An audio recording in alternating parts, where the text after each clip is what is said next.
Yeah, it's pretty lengthy. It's about 5 minutes.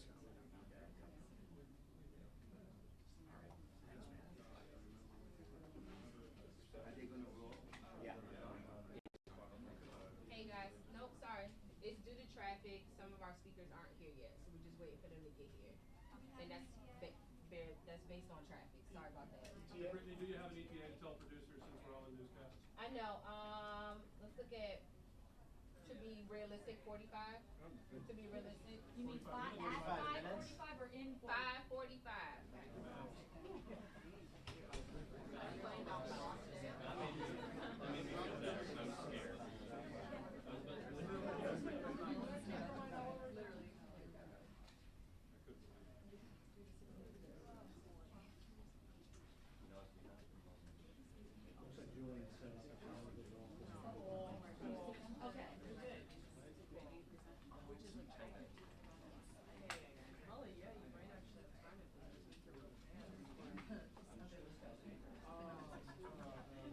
Hey, sorry, we just got an update from Sam that the pressure won't stop. He's 5:45. Some of the principals are stuck on that. Okay, so I don't know if you're going to continue rolling, but right now they're saying 5:45. All right.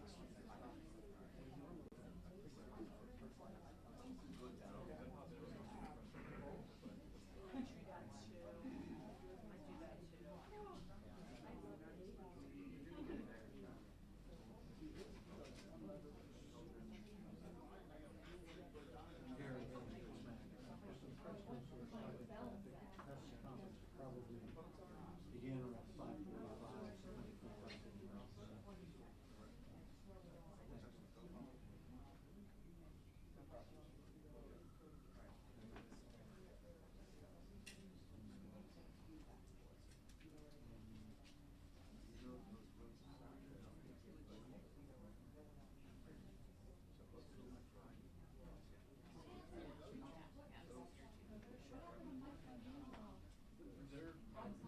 They're outside.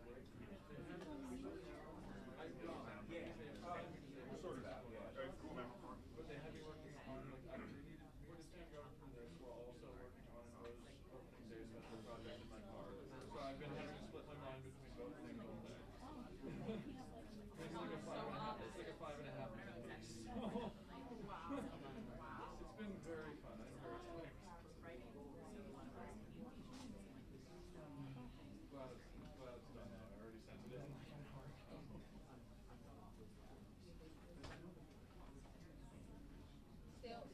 Still same time. It's gonna be a large. It's gonna be a lot of people. So just so y'all know, if y'all want wide shots or not, it's gonna be a lot of people coming in for this one.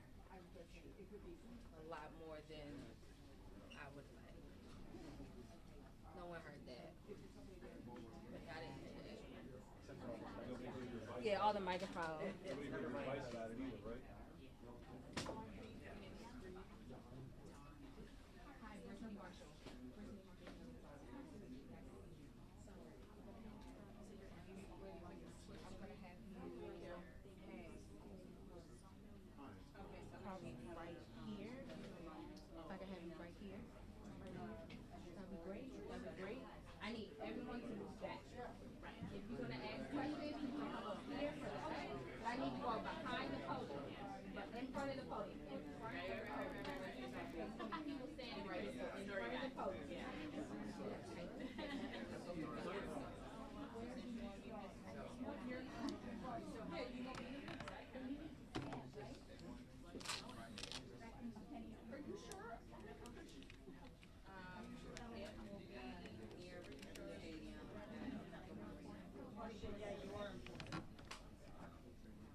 So.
After everybody finishes speaking, we'll do 2 to 3 questions with locals, and then we're going to get everybody else.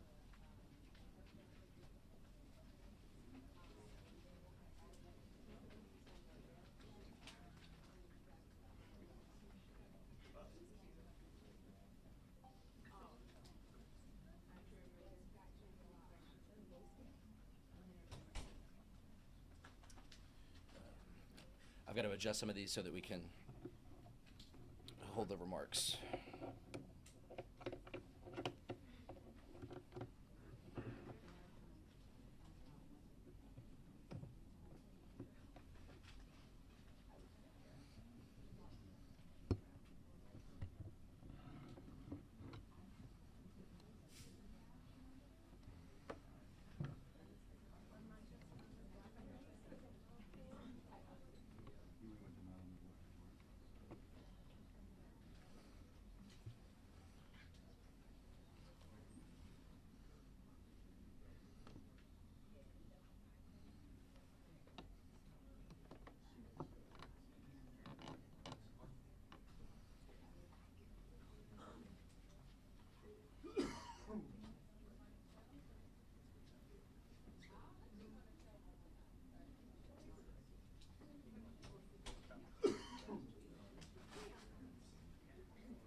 Good evening.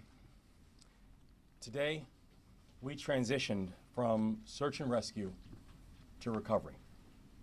We need to bring a sense of closure and comfort to the families, and we take that very seriously. And to all the families, I say, estamos contigo, ahora y siempre. Less than an hour after the collapse, we had divers in the water at 2:25 a.m. to begin search and rescue.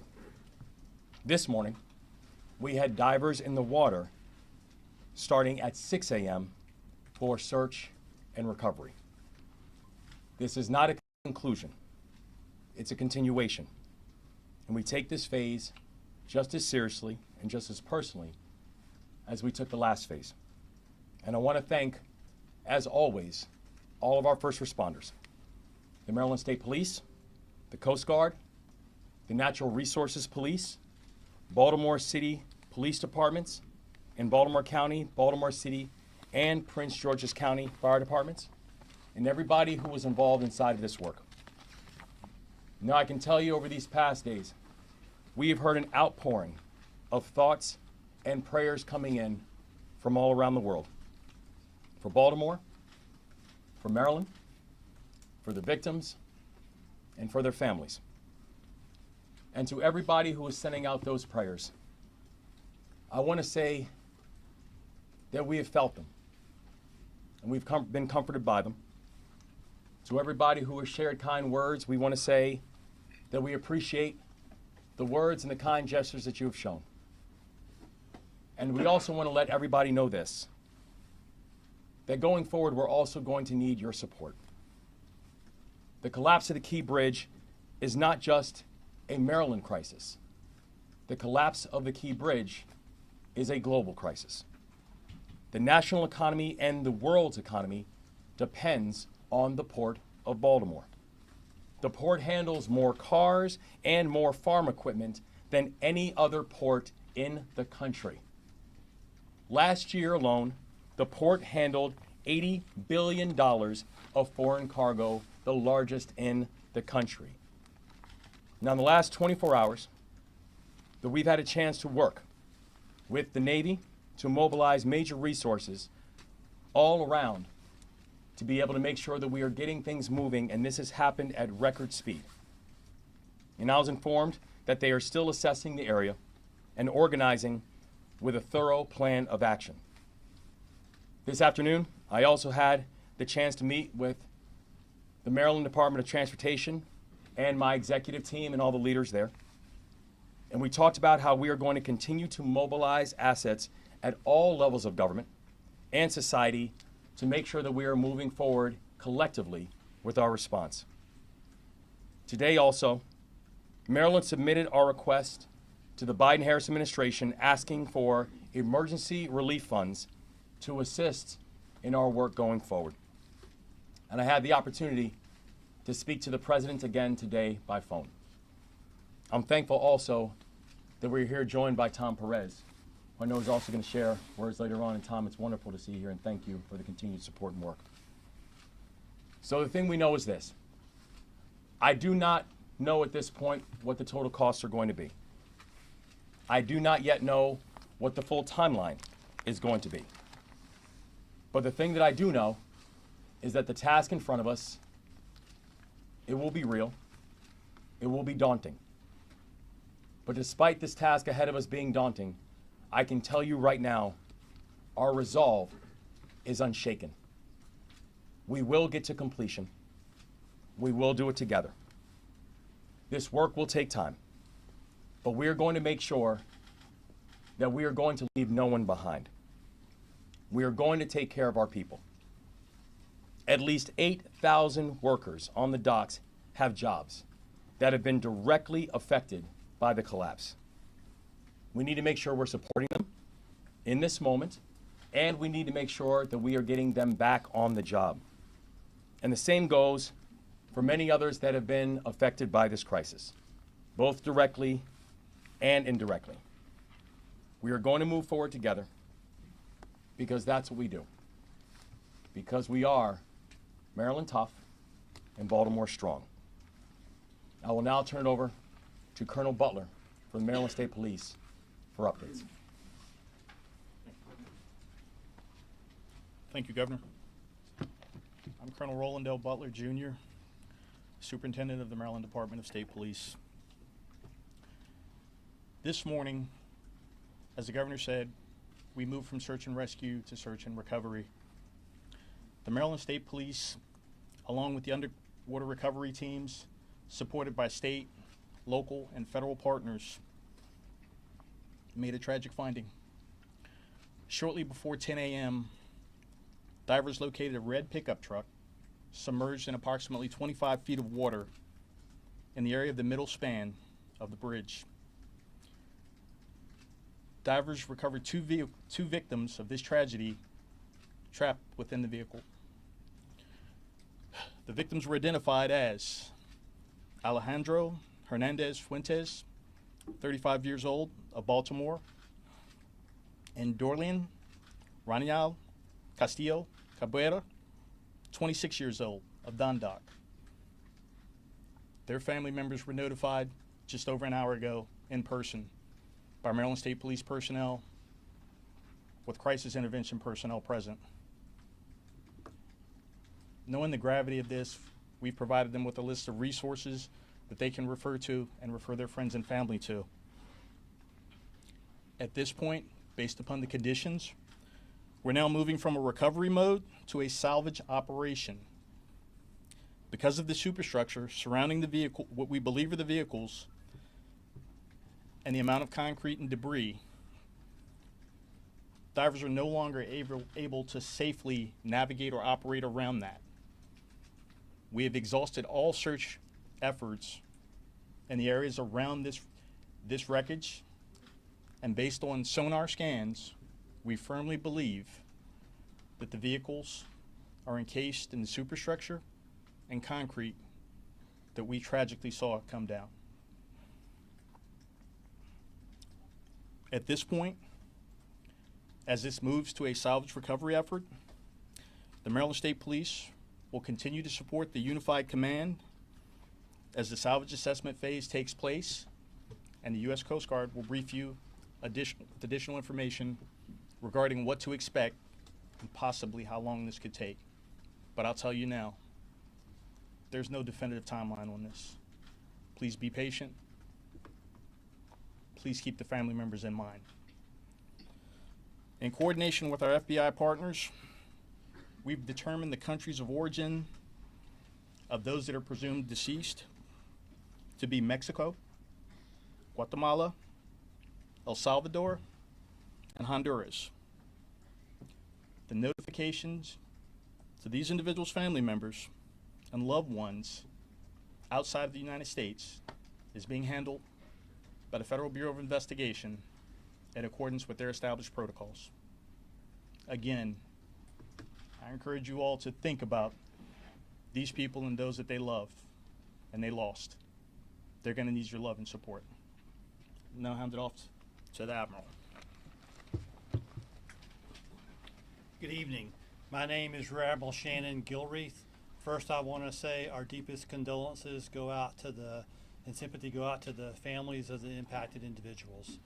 I also want to announce that the Coast Guard, along with our federal and state and local agency partners, have stood up a unified command. Our number one priority in that unified command is to reopen the waterway so that we can safely move commerce in and out of the Port of Baltimore. That's our number one priority. We're going to do that as soon as possible and as safely as possible. So that's what we're doing from a unified command perspective. Thank you very much.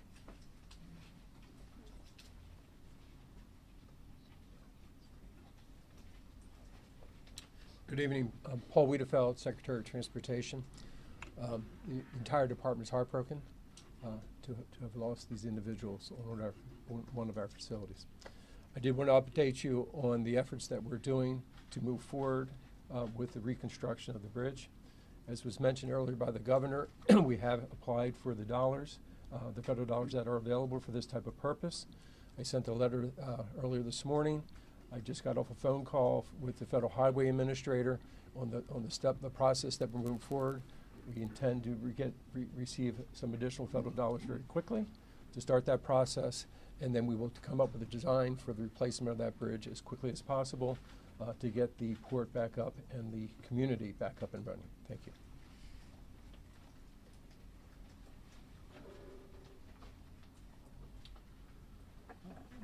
Senator Ben Cardin, first let me express our deepest condolences to the families of the victims of this horrible tragedy. And I also want to personally thank all the first responders. I had a chance to see firsthand some of the diving activities, and it was extremely challenging, to say the least. And we know that the quick action of our first responders saved lives by keeping vehicles off the bridge before it collapsed. So I really want to congratulate our first responders. When you have a catastrophic event like this that affects transportation infrastructure that's critically important to our community and to our region, the federal government comes to your help. And we are asking the federal government to help us through this crisis. President Biden has responded in a very direct way. We are very confident that we will get the immediate attention that we need, thanks to the Biden administration and our federal partners. We also will need the help of the Congress. Senator Van Hollen and I will be working with our entire congressional delegation to make sure that we provide the necessary authorization, support, and resources to make this recovery complete, and that we can move as quickly as possible. Make no mistake about it, our top priority is to get the shipping lane open. We recognize that every day it's closed, the impact it has not just on Baltimore and our economy and the state of economy, but in our country, and affects the global supply chain. And we recognize that we have to move with dispatch in regards to opening the channel. We are also working today on a replacement bridge so that we can also have those plans in place and have the tools and resources available so that we can reconstruct the bridge as quickly as possible. First priority, open the shipping lanes, let us replace the bridge, and we appreciate the fact that the federal government is there every step of the way. Senator Van Hollen.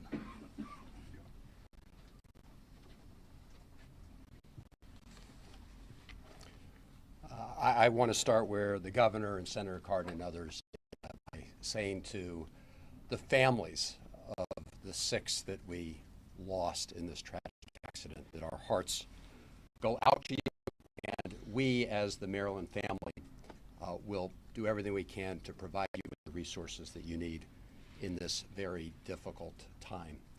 It's also a solemn reminder of both the contributions and the sacrifices that our immigrant families make in our community and around the country. And I also want to thank the first responders for, first of all, the search and rescue operation, and now the recovery operation. Thank you all for the hard work that you're doing. As others said, we have 2 priorities. The most urgent priority is to open up the Port of Baltimore, because as the governor laid out, it is essential to the livelihoods of people here in Baltimore and Maryland, and in fact, the economies of the region, and will impact people around the country and around the world. The Port of Baltimore is that important, and it is the 8,000 people who are working there directly, the tens of thousands of people whose economic livelihood is tied up with the port. So I want to thank the President of the United States, who called many of us yesterday and then spoke to the nation, is already delivering on his promise, which he has ordered the Army Corps of Engineers to do everything necessary to clear the channel so that we can reopen those shipping lanes. If we have to open one first and over a period of time, I think we're going to do whatever we can to make sure that we have ships passing through as soon as possible. The Army Corps of Engineers, the federal government, will pick up the costs for that, and those funds are available. I saw preliminary estimates between $40 and $50 million, but they are very preliminary. But the bottom line is the Army Corps will pick up the costs. I want to commend the governor and his team for their fast action in putting forward the notice that they're going to apply for the federal emergency relief fund, part of the federal Department of Transportation's program, the Federal Highway Administration. We will be working very closely with the governor, Secretary Wiedefeld, and others, and their team as you process that. Just to give you all a sense of what that means, you can draw down funds immediately for some of the costs of diverting traffic and other immediate costs to adjust to what happened in the short term. And then going forward, that relief fund provides a strong federal match. We believe it will be 90-10 in terms of the federal share. For the 10% remainder, Senator Cardin and I will be working very closely with the President and our colleagues in the Congress to make sure that we meet President Biden's pledge to do as much as possible to make sure that the federal government picks up the costs.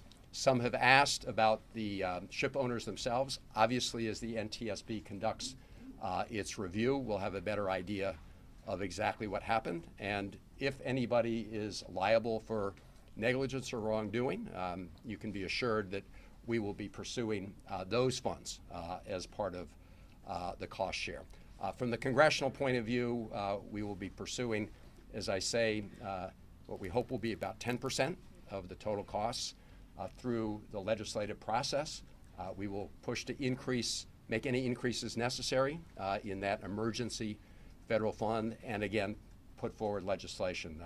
Senator Cardin and I are in the process right now of reaching out, putting a phone call into Speaker Johnson, because we think that this is something where Americans should come together. This should not be a question of Republicans or Democrats.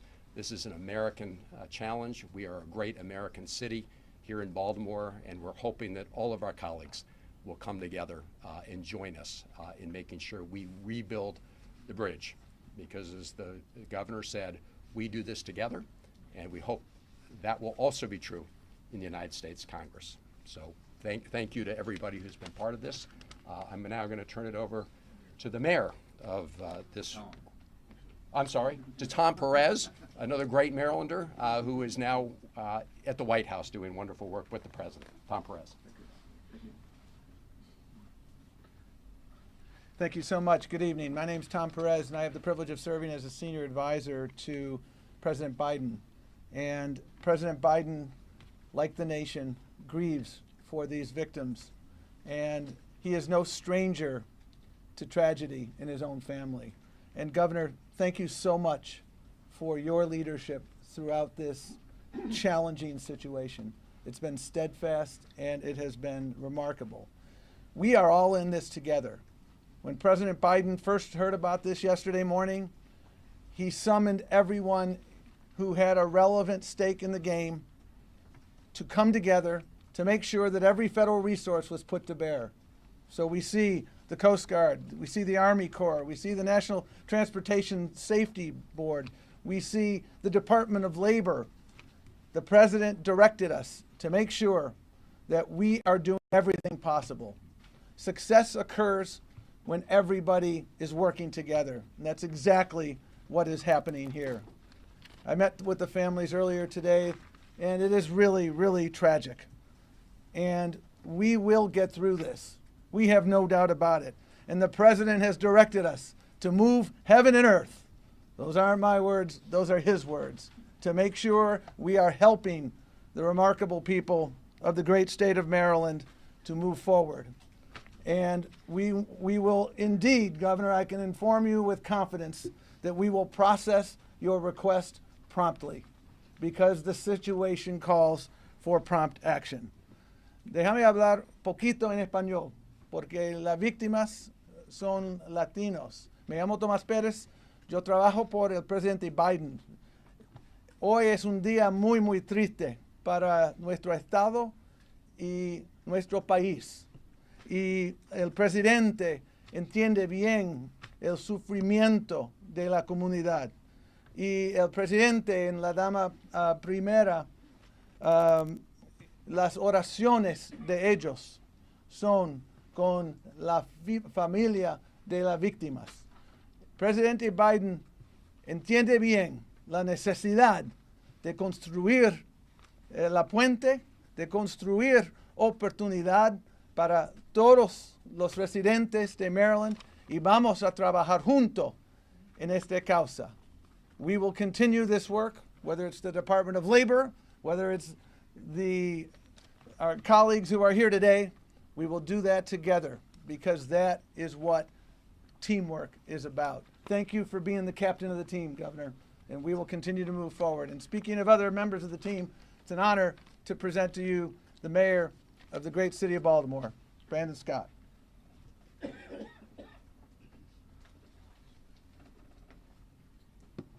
Good evening. First and most importantly, to each of the families, know that my heart and the heart of the entire city of Baltimore is with you and will be with you forever. To every first responder, whether you're from Baltimore Fire, Baltimore Police, Maryland State Police, or the Coast Guard, our county partners, thank you. Thank you for being fearless and selfless, and for putting your life at risk to save others, as you did yesterday, today, and each and every day. To Baltimore, we are all hurting, but we must be reminded in this moment that we are Baltimore. The city of Baltimore cannot be broken. We will continue to work with our federal and state partners through this. We will not be broken, but we are asking today also for some patience. As you heard, we will reopen the channel as quickly as possible, but it's just important that it's done the right way. We also, well, this is me, I'm also asking for folks to have a little bit of decency and respect. Don't spread misinformation. Don't play bridge engineer online or in the media. Remember that these are people's family members who lost their lives simply trying to make transit better for the rest of us. We are strong. Our spirit in our city is strong and cannot be broken. We will rebuild and heal the Baltimore way, and that's together. Thank you, and I'll turn it back over to the governor. Thanks.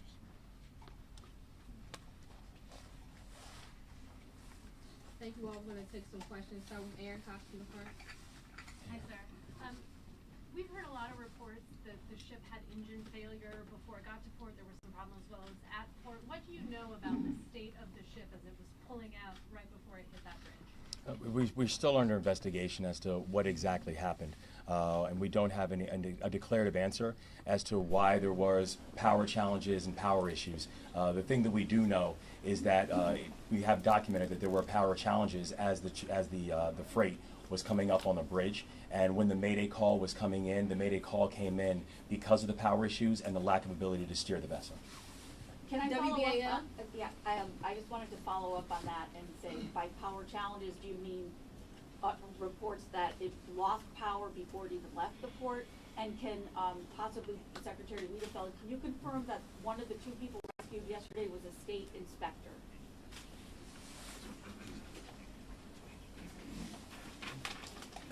Yes, one of them was an inspector, actually with a contractor, but not with the firm that was doing the work. I'm sorry. It was a engineering firm, and not the people doing the work on the bridge. Contracted by the state. Yes, To do your, yes, so but the not a state employee. Bronner, right? With Bronner Builder. No, Bronner Builder is the construction company, and then there's another engineering company. I'll get you the name, and that was the construction manager overseeing the work. Okay. And what about the engine question? Confirm it. Coast Guard. So, as far as the engine goes, we were not informed of any problems with the vessel. We were informed that they were going to conduct routine engine maintenance on it while it was in port, and that's the only thing we were informed about the vessel in that regard, ma'am. Thank you. Brian? What can you say any more about what the power issue was? There's been some conjecture that maybe fuel was involved.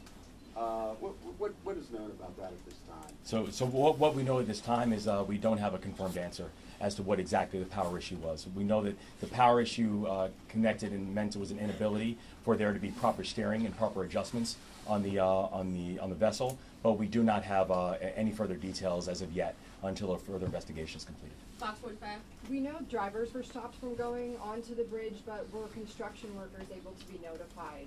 Yes, so the first responders who, again, were really moved heroically after the first Mayday was called, were able to both move towards keeping additional cars from coming on the bridge, and also begin to notify some of the workers and people on the bridge that they needed to move off the bridge. In fact, one of the survivors who I had the opportunity to speak with, one of the things he mentioned to me was as he was moving off of the bridge, and literally saw the bridge fall right after he moved off, it was because it was a first responder who was telling him to move off of the bridge.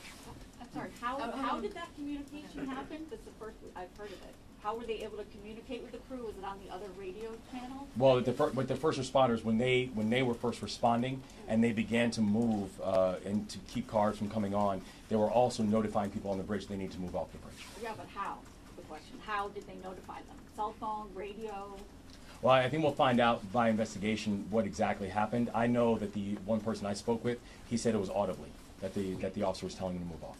All right, we're going to move on. ABC 7. So I was essentially going to ask that same question, just to confirm that there were efforts made. All right. They were right, yes. The sound gentleman? Yeah, Paul Person, do you support the proposed Port Act in spite of the state's current fiscal situation? I've not gone through the Port Act in detail. The thing that I know is that we will work in coordination with the General Assembly with a response. We will work with our, we're thankful for the work that we're having on the federal side of a federal delegation and our partners in the White House on it as well. And we know the response that we are going to have as a state is one that needs to be coordinated and one that we are going to do and make together. All right, right here.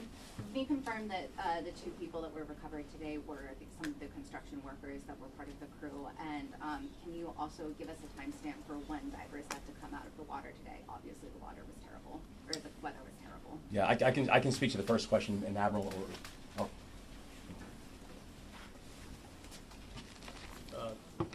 Your first question, as I understand it, shortly after 10 a.m., the divers located the vehicle. It took them a while to secure that vehicle properly, place airbags around the vehicle. Then it was very slow traveling to tow that vehicle to the shoreline. At some point, they realized that the water's depth would not support towing it all the way in. It was at that point the deceased were removed from the vehicle and brought to the shore, where they were placed in the custody of the medical examiner's office. Second part of your question was? Just can you just confirm those those were 2 of the construction workers, 2 of the 6? They were both working for the construction company. One of the individuals was identified by a driver's license in his pocket. The other individual was identified by fingerprint. So what time did all the searching stop today, or the in-water searching stop? Was it at that? The in-water searching stopped at about 4 o'clock today. The divers did exhaust the search area around that to ensure that they couldn't get in there. The sonar supported the conclusion that the divers all reached, and you had divers working from multiple jurisdictions, and the sonar simply said that they could not get to that area because it was fully encased in the superstructure. Now, once that salvage effort takes place and that superstructure is removed, those same divers are going to go back out there and bring those people closure. All right, next question. Governor, are you now ruling out that there were any other vehicles or potential victims beyond the 6? Yeah, the information that we have as of right now is that there were no additional vehicles. There will still be a full investigation conducted, but we have no information as of right now that shows that there are additional vehicles. And briefly, the nationalities, if you would, of the 2 victims recovered today.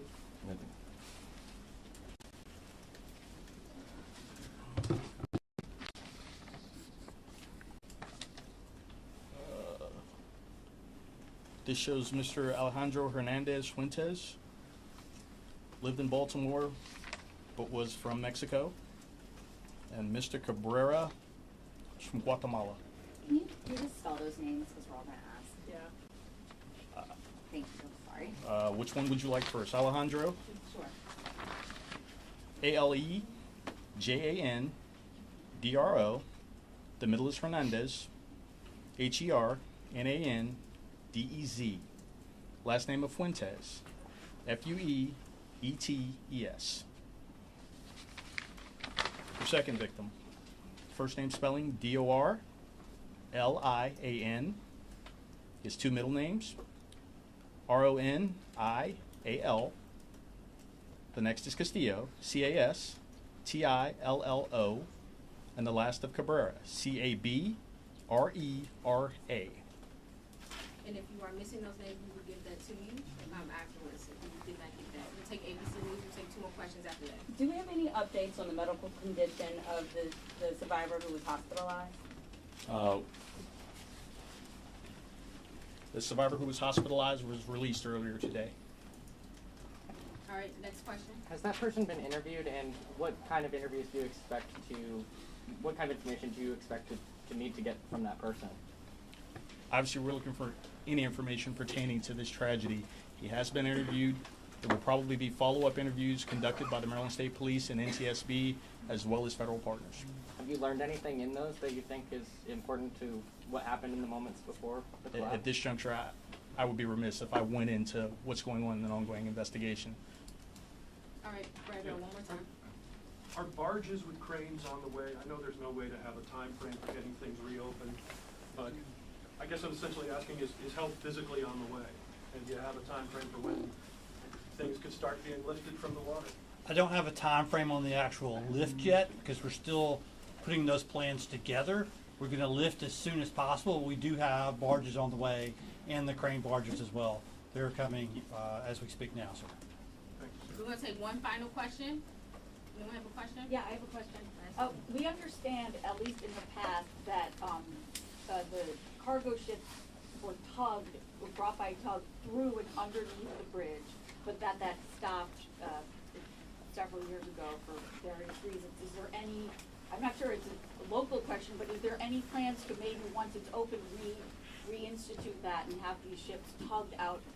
I'm sure you know, no matter if it could have been going 1 knot and it could have taken the bridge down someday. So, are there plans to change the protocol because of this? We will obviously investigate all protocols associated with this. We'll also look to the NTSB and some of their recommendations because they'll review the every process that we follow to the Port of Baltimore. Thank you. Thank you, That's out everyone. right now. Excuse me.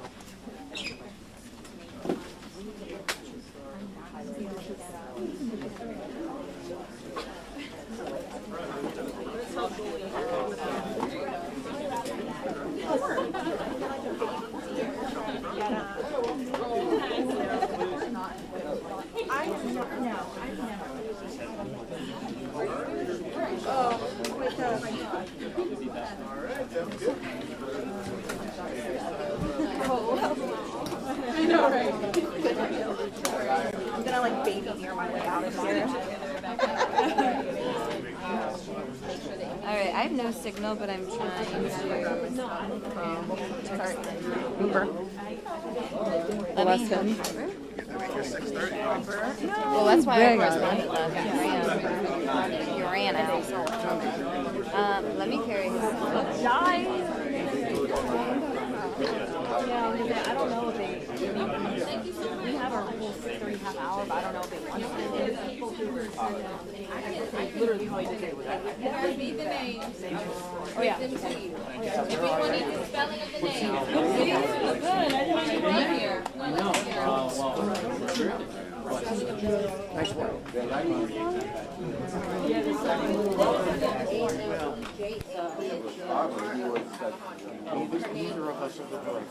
It's all good. Set up life for them. It's all good. Alejandro Hernandez. Okay, sweet. I think that's. I could have put it like. 35.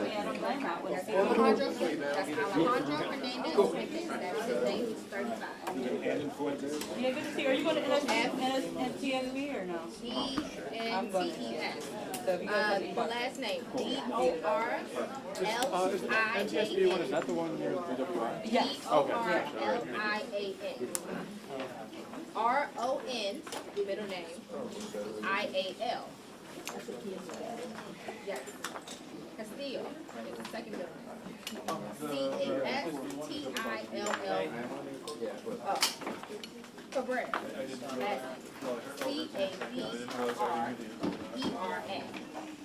26 from Dundalk.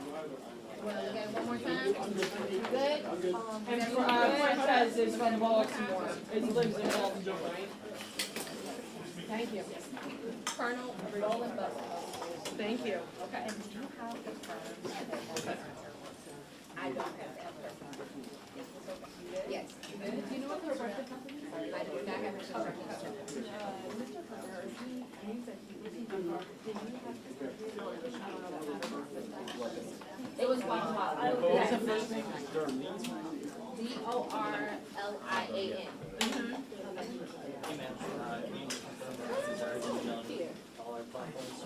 Alejandro Hernandez Fuentes, 35. Doralian, DORLIAN,